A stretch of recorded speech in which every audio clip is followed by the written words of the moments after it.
दूसरे मंगलाचरण के श्लोक में इस भागवत ग्रंथ में जो अनुबंध चतुष्टय है उसका निरूपण व्यास जी ने किया है। किसी भी ग्रंथ में 4 विषय होते हैं। धर्म का उस ग्रंथ का विषय क्या है, उस ग्रंथ के अधिकारी कौन है, उस ग्रंथ का प्रयोजन और उस ग्रंथ का संबंध किससे है, क्या विशेषता, ये 4 बात किसी भी ग्रंथ में होती है। इस श्लोक में अनुबंध चतुष्टय का निरूपण व्यास जी ने किया।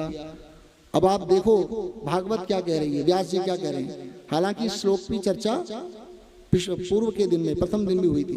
तो धर्म प्रोज्झित कैतवोत्र परमो निर्मत्सराणां सताम वेद्यं वास्तवमत्र वस्तु शिवदं तापत्रयो न मूलनम्।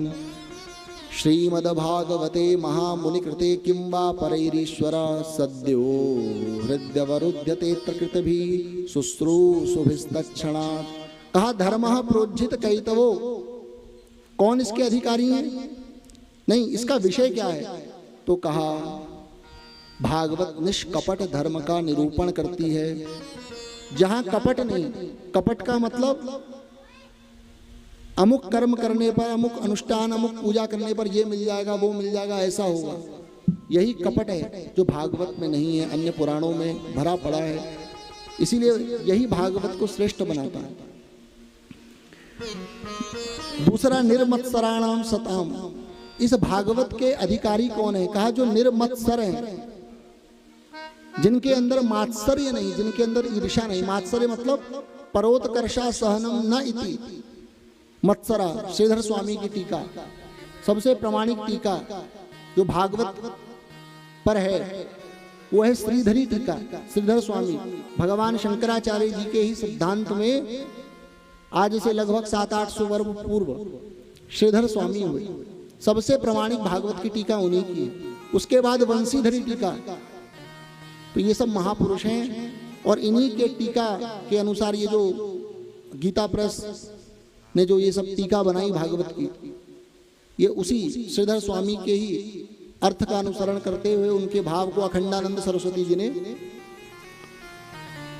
लिपिबद्ध किया। बहुत सा अंश इसका गीता इधर स्वर्ग आश्रम में पूज्यपाद अखंडानंद सरस्वती जी महाराज ने इसकी रचना की। तो कहने का मतलब है कि जिसके अंदर ईर्ष्या नहीं है, जो मात्सर्य रहित है, वही भागवत का अधिकारी है। उन्हीं को ये भागवत सुनानी चाहिए जिनके अंदर ईर्ष्या नहीं। परोत्कर्षा सहनम न इति मत्सरा, दूसरों के उत्कर्ष को देखकर, उन्नति को देखकर जिसको जलन हो, जो ये सहन ना कर पाए, वही मात्सर्यता है। तो कौन इसके अधिकारी हैं, तो जिनके अंदर ईर्ष्या नहीं है, मात्सर्य नहीं है। निर्मत्सराणाम सताम वेद्यम वास्तवमत्र वस्तु शिवदम तापत्रयो न मूलनम। और आगे व्यास जी कहते हैं एक ही वस्तु है जो सेवन के योग्य है। वो वस्तु क्या है, का भगवान है वो वस्तु, शिवदम जो परम कल्याणकारी है। और तापत्रयोन मूलनम, इसका प्रयोजन क्या है, भागवत करती क्या भैया, भागवत सुनने से होता क्या है, क्यों भागवत सुने। तो कहा 3 प्रकार के जो ताप हैं, आदि दैविक, आदि भौतिक और आध्यात्मिक, इन्हीं से जीव को दुख होता है। तो सदा के लिए दुख से निवृत्ति हो जाती है, जीव के दुख नष्ट हो जाते हैं भागवत सुनकर।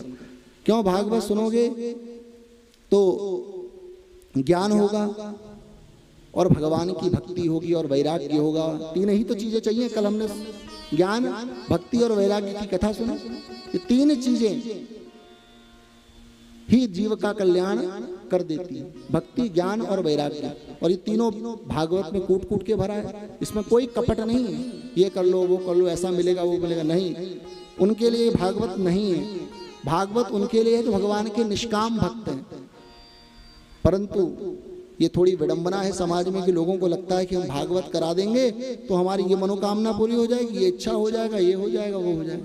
ठीक है, ये भी प्रारब्ध के सब वश में है भगवान की जो इच्छा, परंतु ऐसा नहीं है। किसी ज्ञानी महापुरुष से सुनोगे वो तो सीधा बात बोलेगा, ऐसा नहीं है। लोग कराते हैं तत्त संकल्प के लिए भागवत, वो भी ठीक है, लेकिन भागवत का असली फल ये नहीं है। ये भी भागवत देती है, ऐसी बात नहीं है। सच्चा जिसका संकल्प है, हृदय है और विधि विधान से कार्य है तो देगी, लेकिन भागवत का सच्चा फल है कृष्ण प्राप्ति कर्म शाश्वत, कल चर्चा हुई इन सब विषयों पर। कैवल्य का प्रयोजनम, इस पर ही चर्चा हुई। ये सब देने वाली भागवत है। भागवत को सुनकर अपने मुक्ति का यत्न करना चाहिए, परीक्षित ने जो किया। आगे कहा कि श्रीमद् भागवते महामुनि कृते, महामुनि अर्थात वेद व्यास जी द्वारा, श्री कृष्ण द्वैपायन वेद व्यास जी द्वारा इसकी रचना हुई। किंवा परैरीश्वर, जब भागवत ही सब कुछ देने वाली है, फिर दूसरे ईश्वर की शरण में जाने की क्या जरूरत? क्यों किसी दूसरे साधन को करने की आवश्यकता है, जब भागवत से ही सब मिल रहा है। कल ये सब चर्चा हुई इन सब पर। तो कहा सद्यो हृदय वरुध्यते प्रकृतभि शुश्रूषुभिस्तक्षणात्। और भागवत की क्या विशेषता है?